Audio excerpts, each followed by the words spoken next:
So in order to be simple, this contribution just has two parts. The first part, as way of introduction, will state our political claim. I'm demanding a global moratorium on artificial consciousness until 2050. And in the second part, I will briefly discuss what epistemic indeterminacy is and why nobody gets it. And I'm getting increasingly annoyed about this. So let us begin by describing the ENP risk. ENP is the abbreviation for an explosion of negative phenomenology. Negative phenomenology are all conscious states that system would rather not go through if it had a choice. So I guess some of you may be aware that I published a paper this year where for the first time I officially demanded that there should be a global moratorium on synthetic phenomenology, and that we shouldn't directly aim at or even risk to create artificial consciousness. I also demand that we allocate resources to a systematic research program that may incrementally reformulate that original moratorium. And you can imagine that this might lead to a moratorium repeal very early, or to a continuation of a strict ban beyond 2050. The question in the background is, which forms of consciousness do we want to have on machines, if any? The general argument in that paper is very simple. First, one should never increase in the overall amount of suffering in the universe without good reason. Second, the risk of an explosion of negative phenomenology is very hard to calculate, but it is potentially dramatic and irrevocable. And third, whoever agrees on the goal of preventing such an explosion of artificial suffering should also agree on more research on reducing the relevant forms of ignorance, ethically as well as empirically. So here's a bit of background to tell you my motivation for this move. I'm one of the guys who founded the ASSC, which I guess most of you know, and I now see that many of highly esteemed colleagues in the community, some of them present here, begin to seriously speak about consciousness in machines. For instance, we've seen this slide already, and Stan DeHaan and his co-worker who explicitly say, we will do this if we can do it. There are people I highly respect, for instance, now Tsuchiya in Melbourne or Ryota Kanai in Tokyo, who say we will do this boldly. And of course, there's also an American version of it. Here you have Michael Graziano. One could build it for entertainment value. It would be monumentally cool. So here's Princeton for you. I think we should be very careful about this. So my main thesis in this first part is the political demand is we should impose a global 30-year moratorium on all research that knowingly risks or directly aims at artificial consciousness. And we should have a worldwide ban on synthetic phenomenology until 2050, or until we really know what we're doing here. What's the risk? The risk description is the implementation of negative synthetic phenomenology, for instance, through unexpected rates of prediction error, reward functions, and so on. So we could create conscious suffering on non-biological carrier systems. It could happen in a very large number of individuals. Just think of cascades of copies. And that could, if you think of the idea of an intelligence explosion, lead to an explosion of artificial suffering. So there's some similarity there. But I will explain what that means. We operate under epistemic indeterminacy. We might not even be aware of We don't have a theory of consciousness, as Anil very nicely explained, and we don't have a theory of suffering. So basically, put very simply, we don't know what we're doing at all. So some of you may know that I've had a pretty sobering experience working in the European Commission's high-level expert group on artificial intelligence. That's my second motivation for this short contribution. We published these ethics guidelines on 11th of April 2019, the policy and investment recommendations in June. And just this April, the first ever legal framework was put out as a proposal, the AI Act. So these are the ethics guidelines for trustworthy AI. These are the policy and investment recommendations. And this is the current proposal for a regulation that is under discussion. Here's a short message to Stuart Russell. All military applications and autonomous weapon systems have been taken out of this without giving a reason for this. And here's a short data point to all of you. Did you know that in Brussels, there are 15,000 lobbyists who live in the city? So I think this is a major victory of the arms lobby. Here you see the way the European Commission wants to divide different risks. So you see that deep fakes and emotion recognition systems, for instance, are only limited risks, while social scoring, dark pattern AI, and so on are unacceptable risks. So the ethics guidelines are strongly industry dominated. They have no real ethical substance on the level of concrete recommendations and applications, because all red lines have been taken out in the original document. And they are short-sighted because specific issues are deliberately ignored. And here are three examples. AGI, artificial general intelligence, autonomous moral agents, that is systems that are superior in moral cognition, and our topic, synthetic phenomenology. These are topics that were deliberately ignored by a highly decorated group of experts, 52 people.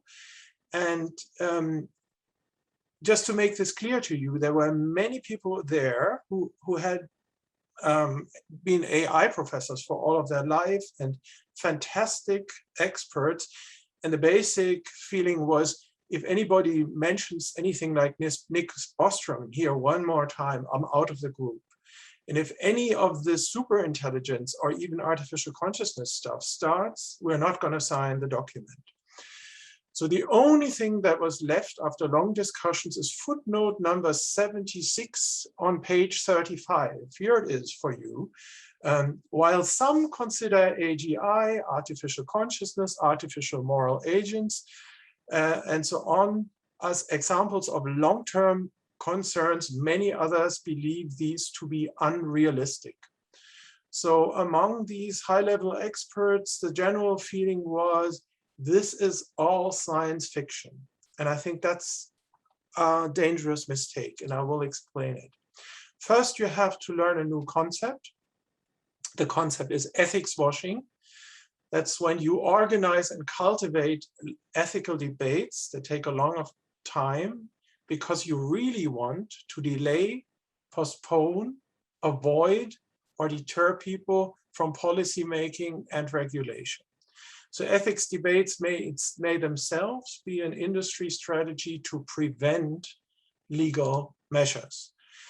What we really would need is binding rules which are enforceable and encompassing the legitimacy of a full democratic process.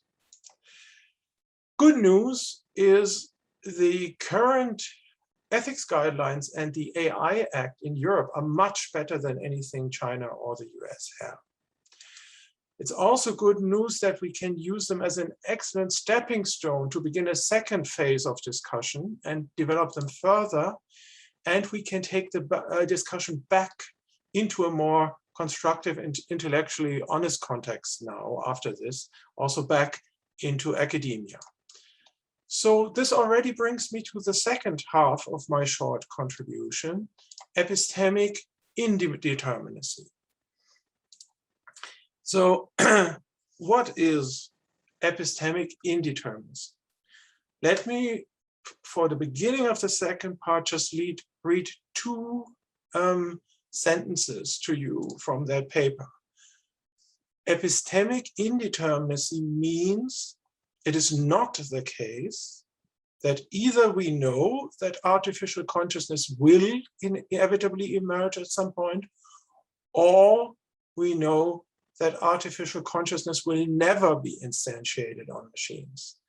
This neither nor-ness, that's my point in a nutshell, is what we have to take an ethical attitude towards. That is what has to be dealt with in a rational, intellectually honest, and ethically sensitive way.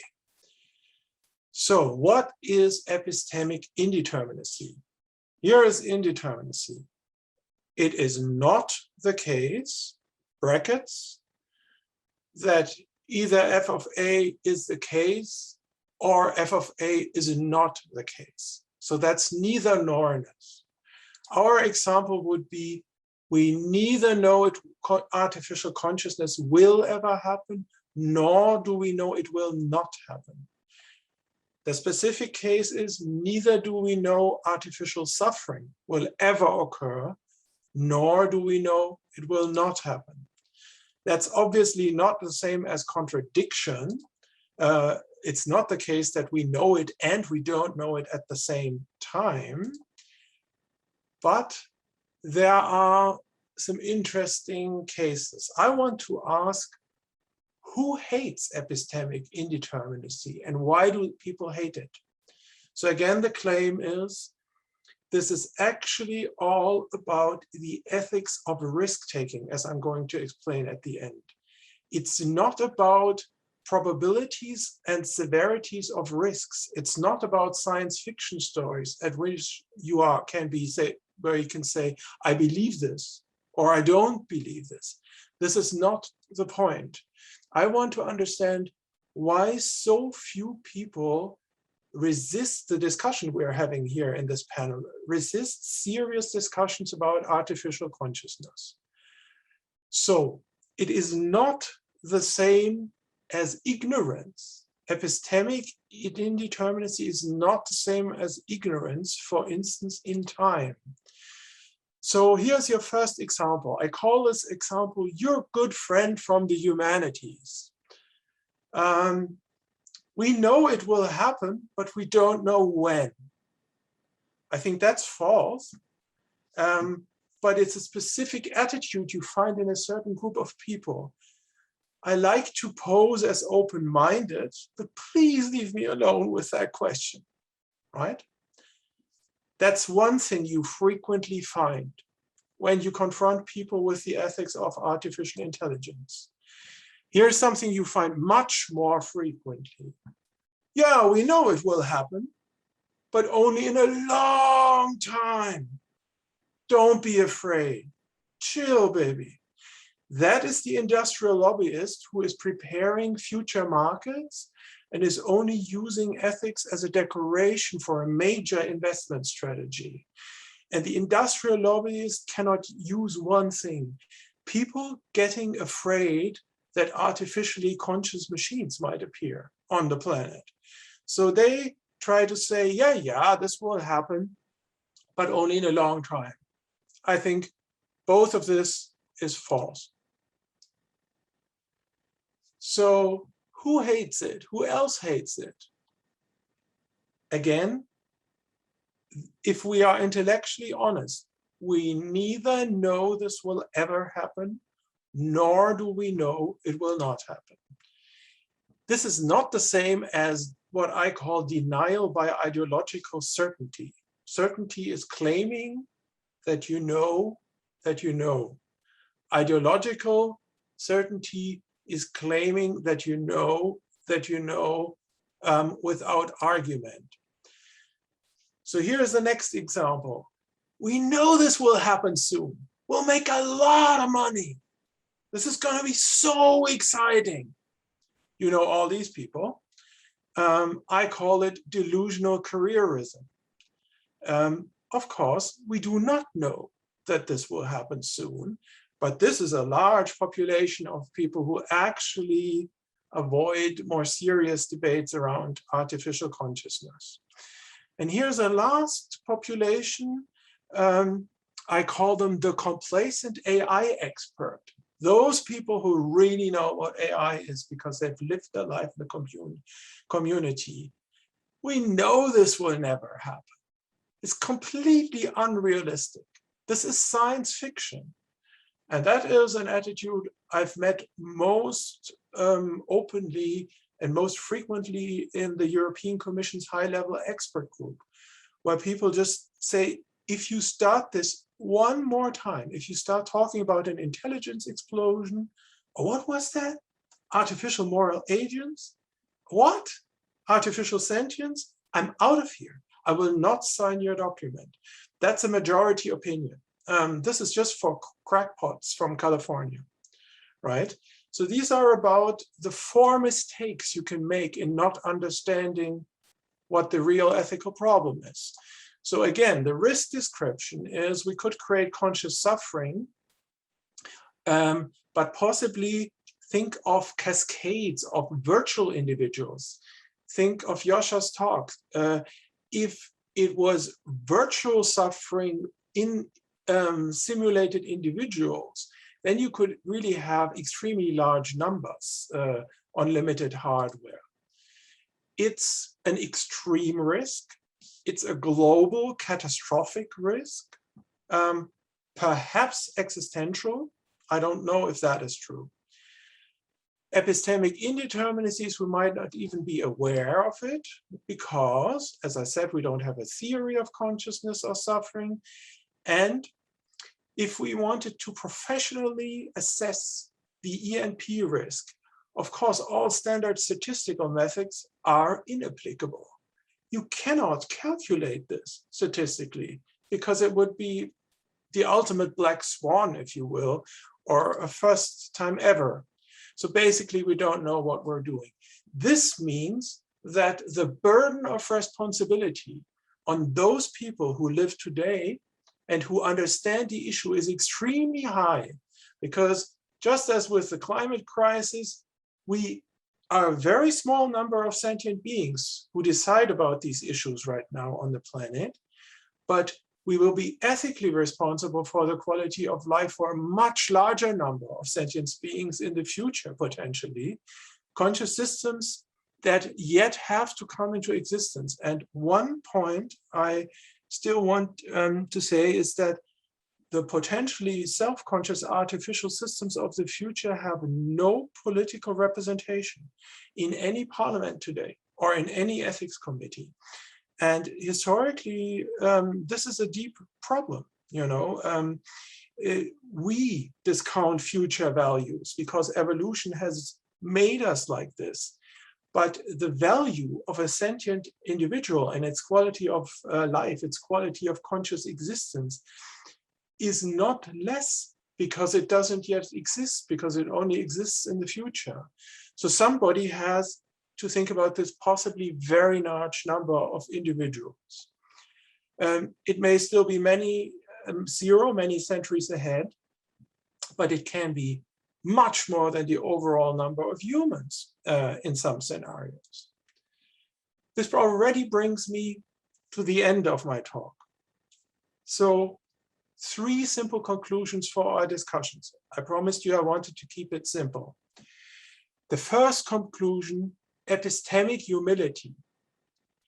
The ethics of synthetic phenomenology really is an ethics of risk-taking and an ethics of risk imposing under epistemic indeterminacy. We impose risks on future self-conscious beings on this planet by doing this.